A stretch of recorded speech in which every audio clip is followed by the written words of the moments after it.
Would you ever find a writer based on a Yelp review? I wouldn't say no. I can't say that I've actively been like, you know what? That's a hell of a Yelp review. Maybe he could write a screenplay, or she. But I think, I definitely have that mindset of uncover any stone when it comes to finding clients. I think I'll keep it in the back of my mind as I peruse the hottest and new restaurants of downtown LA, probably tonight, because I'd probably do it once or twice a week. So yeah, I think you've kind of teed something up for me. It's a new way to maybe find the next great TV writer or feature writer. I think, yeah, that's pretty cool. I like it. Fade in. Cut two. Exterior. Interior. Restaurant? Bar. Club. Day. Night. Action.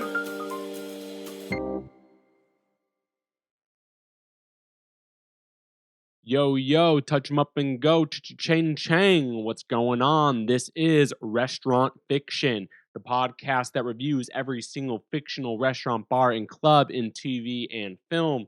I'm your host, Monis Rose. Every episode we do is special, guys.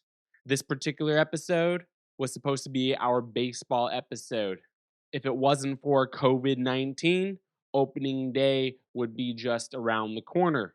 But instead, we're making this an even more special episode. This is your quarantine episode. Guys, gals, marketing's that easy. If we think there's something special about an episode or even more special, well, guess what? That episode is receiving the label. Now, we're not going to review the monkey from Outbreak or whatever food is in Contagion. That's for a whole nother series, but it is a good idea. We're actually reviewing Freddy's BBQ, prominently featured in the Netflix show House of Cards. And my dear friend, Dan Secco, who knows a thing or two about the business, is going to be riding shotgun. But that's not really why he's here. He knows barbecue more than I. Actually, scratch that. He knows barbecue in Washington, D.C. more than me. Is it more than me, more than I? I gotta check my own grammar. Anyway, you'll see why in just a sec. As much as I love the sound of my own voice, Dan's is much more beautiful.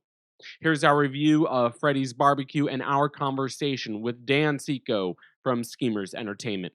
Go. Is Washington, D.C. famous for barbecue? No, not at all, except for one. And that's Freddy's. It doesn't matter who you are in life, what your title is. If you're in D.C. and you know of a place that has some good fucking pig, you're going to stop what you're doing. You're going to stop life. Like if you literally had the control of life, or time, if you will. If you were a father or mother time, you will stop time and go for this Wilbur. We wanted to say that it was more South Carolina style. And what I mean by that is that you roast the whole hog and the skin is crisp yet succulent and delicious, almost like a threading spaghetti. But this style wasn't exactly that. So really, honestly, I don't know if a true person from South Carolina would really like this. These ribs, no, they were just drenched in sauce. So leads us to believe that it's really Texas. This is controversial, I know. When one needs good barbecue, excuse my language, but who the fuck cares? You're going to stop everything. And once you eat Freddy's, regardless whether or not, you're going to feel like the president of the United States of the world. Dan, for the little short review on Freddy's BBQ, Washington, D.C. House of Cards. Tell me your response. Tell me your review. Tell me what you think. Go. Freddy's isn't just about the food. It's the sense of escape. It's not the kind of meal that you're going to go to 5 times a week, like a chopped salad place or a burrito place, or it doesn't fit in that everyday lunch spot. It's that sense of, okay, I had a terrible fucking day. I'm going to go eat my feelings. You go to Freddy's. I just had the best fucking day. I'm going to celebrate. I'm going to go to Freddy's. And I think it's going beyond the food. It's that escape. It's that sense of place. And especially just being kind of off the radar. No one's going to walk in there and notice you or kind of know who you are. I think that freedom is also something that is really appreciated. I love a good meal where I don't have to worry about someone coming up to me and be like, hey, did you read my fucking script? Someone who is on the media almost all the time, do you feel they have even a safe haven in Washington, D.C., where they can just go in and anyone who works there will not care? They would not fucking care. It's just like, hey, do you have the money to pay for this good food? Eat and get out. I think it's tough in DC. A lot of people go to the steakhouses, they go to the familiar haunts. I think what Freddy's offers, it's great food, it's good barbecue. You don't really know necessarily where it's from, but it's satisfying, right? It's not going to be the best meal of your life, but it's the kind of food that you feel good. Maybe you're going to take a nap afterwards. Maybe it's just you light up a cigarette. There's also this idea that if you go into Freddy's and you're a politician, the last thing you want to do is have a conversation about politics. You don't even have to say that going into Freddy's. The conversation at Freddy's might be about, did the Redskins look good this year? You think the Nats are going to make the playoffs again? I think it's pretty sports heavy, but it's also this. If you don't want to talk, you don't have to, and no one's going to bother you. Freddy's reminds me most of a place right outside of the University of Maryland campus, like a no man's land between Prince George's County in Maryland and DC proper. And it was called Ribs and Things. And so it was like you go in, you order like not even ribs, but like riblets, kind of like what is this sort of thing? And you slide the money under a glass window and you don't really know what you're going to get, but you knew you were getting something special. Why Freddy's? Why does it resonate with you? I think because it's more than just a restaurant. I think there's so many shows where the characters spend time, be it at a restaurant or a bar, and it's just to provide a pretty static setting that maybe is cheap for production costs. This just feels real. It feels real in a way that every time I think about it, it reminds me of my time living in DC. And I think maybe the most interesting part is that Freddy's was actually shot in Baltimore. They use a space in Baltimore to represent Freddy's. But I think for me, I experienced the food scene in DC from a lot of different vantage points. And I think over the years, in my 33 years on Earth, I've learned to appreciate that the best eating experiences kind of operate on both ends of the spectrum, but probably not in the middle. And so I think Freddy's kind of epitomizes that. The character Frank Underwood literally drops everything for some barbecue. He makes that known while his character is on the show. And what does barbecue say about the characters? It's tough because Frank's from South Carolina. This is clearly not South Carolina barbecue. And so maybe he's kind of come to terms with the idea that it's a reminder of home. It's a reminder of where he came from. It's a reminder of simpler times. But it's not quite ever going to be what it once was, in the sense that he can go and have kind of flashes of yesteryear, enjoying the barbecue, being in that space, kind of getting that anonymity that someone as a senator and then later a president really never gets. So I think he's trying to capture a sense of the past. And I think even though it's not quite exactly what home offered him, it's a nice reminder maybe of, what life once was. What's the best barbecue you ever had? It's tough because it's not, for me, always just about the food, in the sense that I consider every aspect of the dining experience.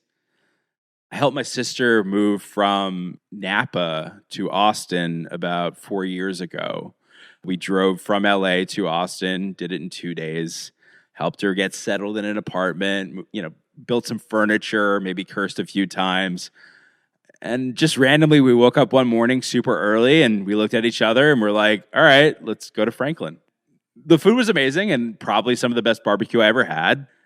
I live tweeted the experience of being in line, and I made friends with the people in line, and I bought a case of beer, and I shared beers with people. And it was so much more than just I'm going to wait and eat food. It was an event. It was like going to a concert or a ball game. It just felt like so much more. That would I wait in line every week for barbecue? Fuck no. But it was a very singular experience. I had the opportunity to go back to Austin this fall for the Austin Film Festival, and I was very fortunate to be able to go to a private event at a hotel where Aaron Franklin was preparing brisket dishes for everyone in attendance.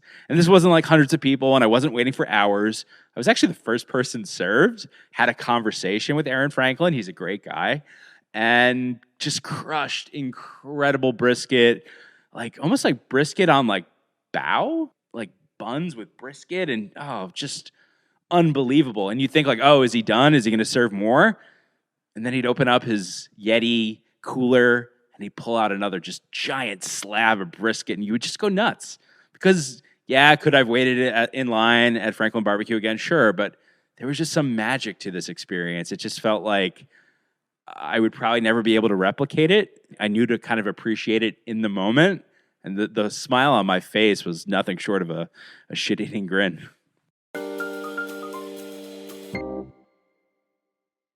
Obviously, Freddy stands out in House of Cards. How can writers make a restaurant or barbecue joint more than just a vehicle for characters to talk? It's this idea that if you're going to set a script in a city and say it's Los Angeles, let us see Los Angeles from a different vantage point.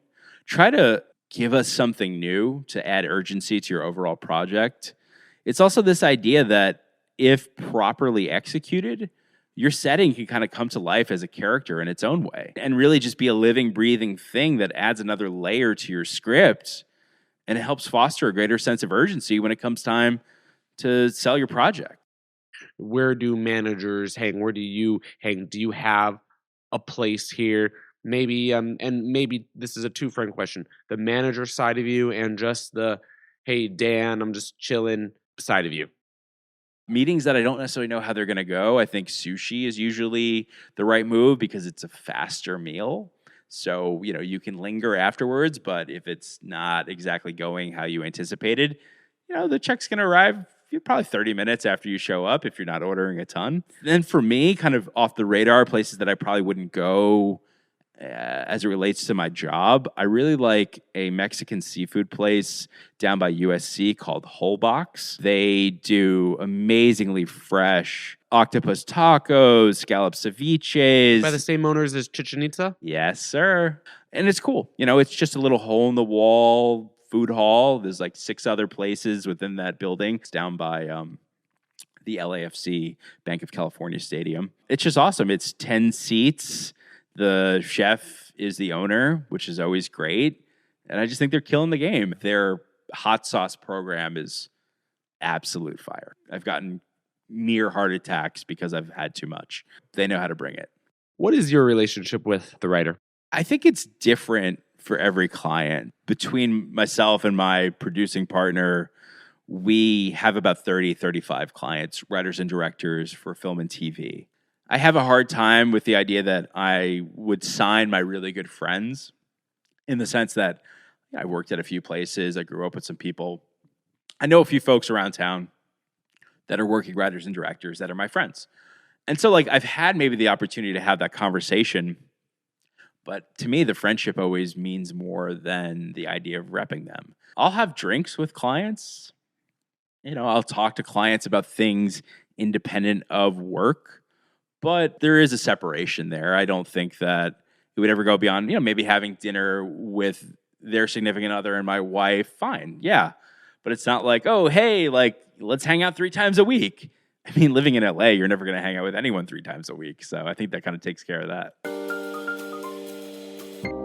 What are the challenges in selling a film or a show, either about a restaurant or has a big restaurant or cooking element in it? I think I'd love to be able to work on projects that incorporate themes that deal either with cooking or restaurant management or anything that relates to food or drink. It's not something that's come on my plate immediately in the 7 years that I've been doing this.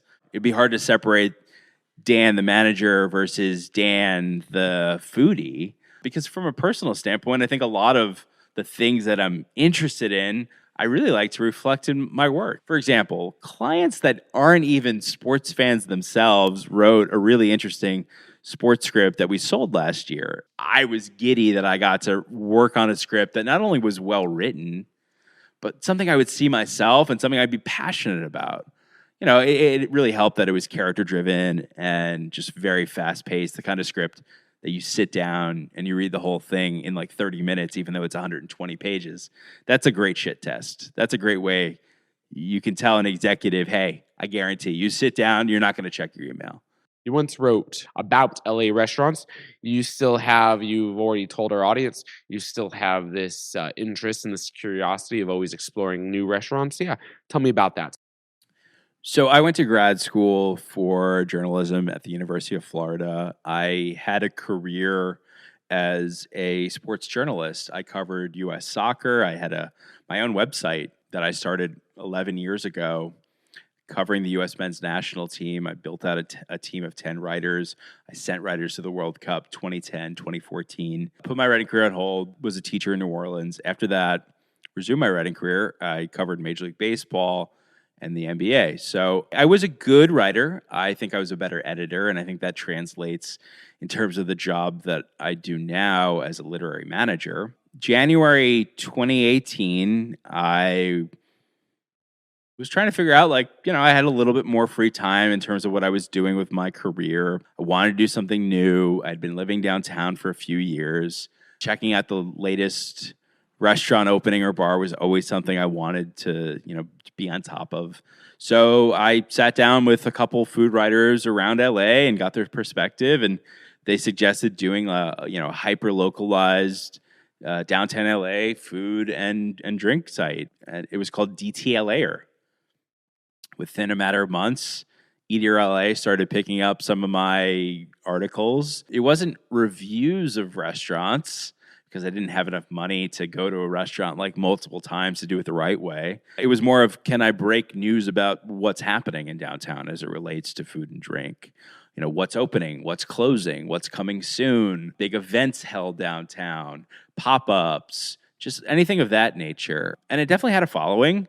I did it for about a year and then just got too busy being a literary manager. And I still have the social media accounts. I don't really post that much. But man, that was fun.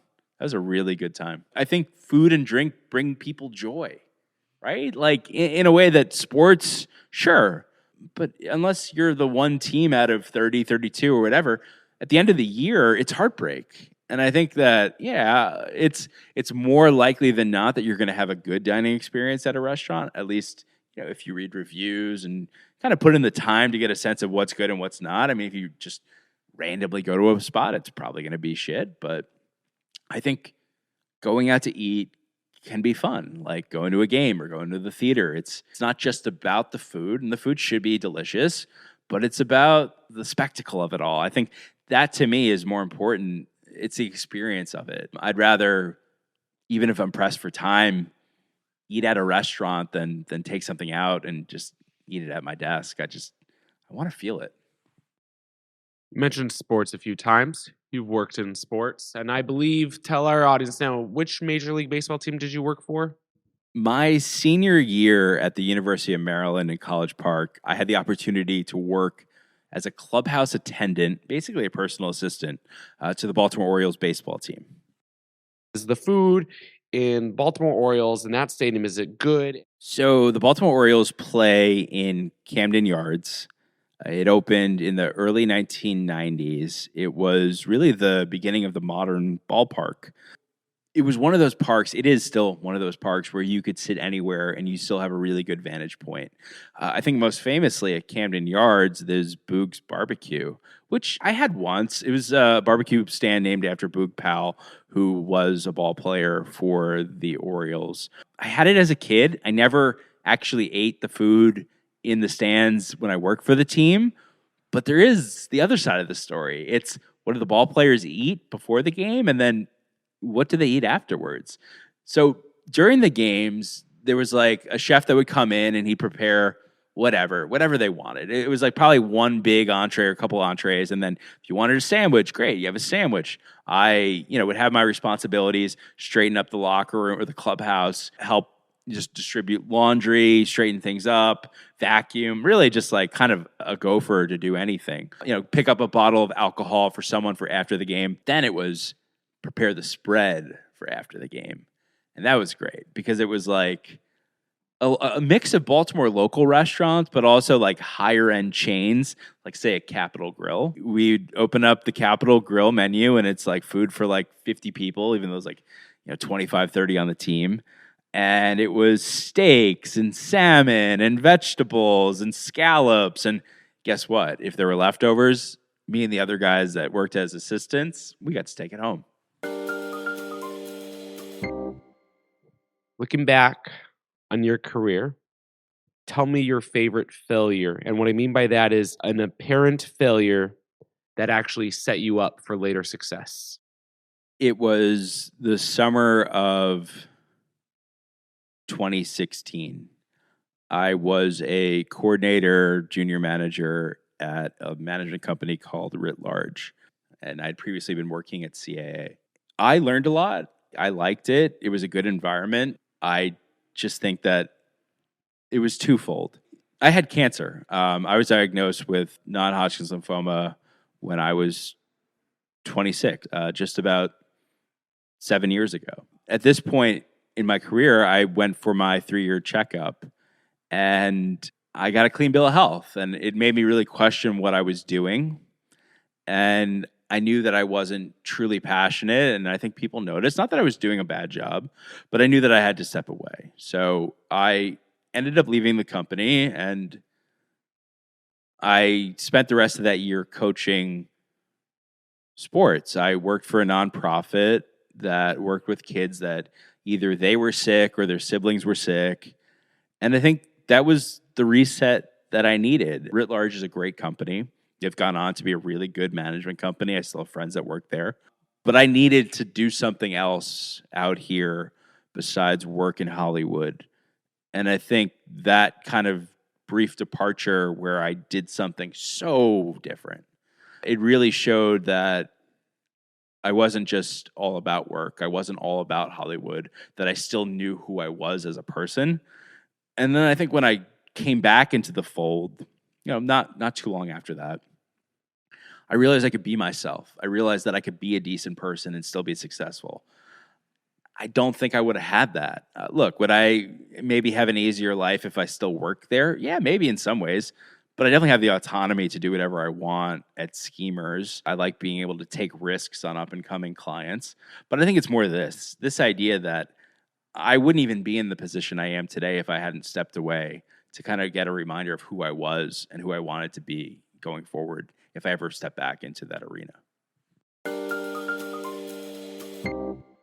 Take me on the Dan Secco food tour of Los Angeles. Breakfast, lunch, and dinner. We can go week, we can go weekend, we can go one day. I think there are some places in LA that have a ton of hype that actually live up to it. And I think those are some of the places that it might be good to kind of give them the credit because it is due. Going to Squirrel for breakfast is actually a really good idea. It's worth the wait in line. It's not quite the same kind of romantic wait that you at Franklin Barbecue, but it's doable. It's a half hour, 45 minutes. And if you get a seat inside, that's great. What's the dish? I mean, there's like a bowl thing that's awesome. There's a ricotta toast that's fucking unbelievable. It's stuff that like seems simplistic, but it's just executed at such a high level. I don't go there every week, every month, maybe a couple times a year, but it's definitely a destination meal. Lunch, oof, it's tough. I mean, I'm an East Coast Jersey guy. I'm Italian. I don't think any sandwich shops really stand out. I love going to Kazunori for a hand roll.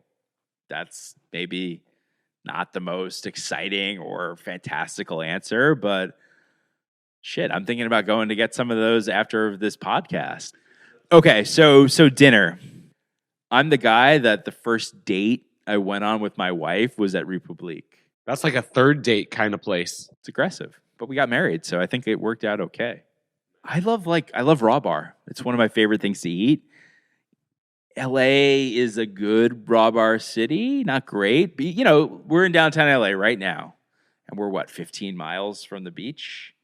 It doesn't feel that close. Not at all. Water Grill, a couple blocks from here. It's not cheap, but they have a great product. I'd love to just go to the bar there and get some oysters, have a couple drinks, then go hit Tacos 1986 afterwards. I will say this, Tacos 1986 is not the best taco in town. Their storefront experience is a little bit different than their stand that they had in Koreatown.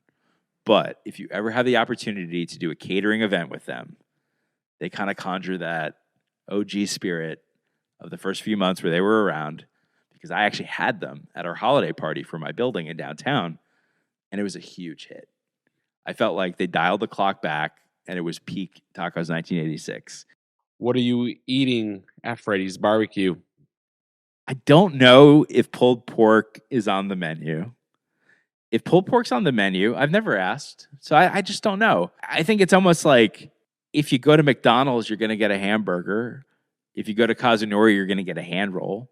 If you're going to go to Freddy's, you're going to get the ribs. It's that kind of place. It doesn't necessarily mean that they're the best ribs I've ever had, but I think that the physical feeling of getting your hands dirty and the sauce dripping on your face and the bones, it's a singular experience that I just don't think any other entree or side or dish or whatever kind of replicates. And so it's almost stripping away from the authenticity of a dining experience at the restaurant to order anything other than ribs.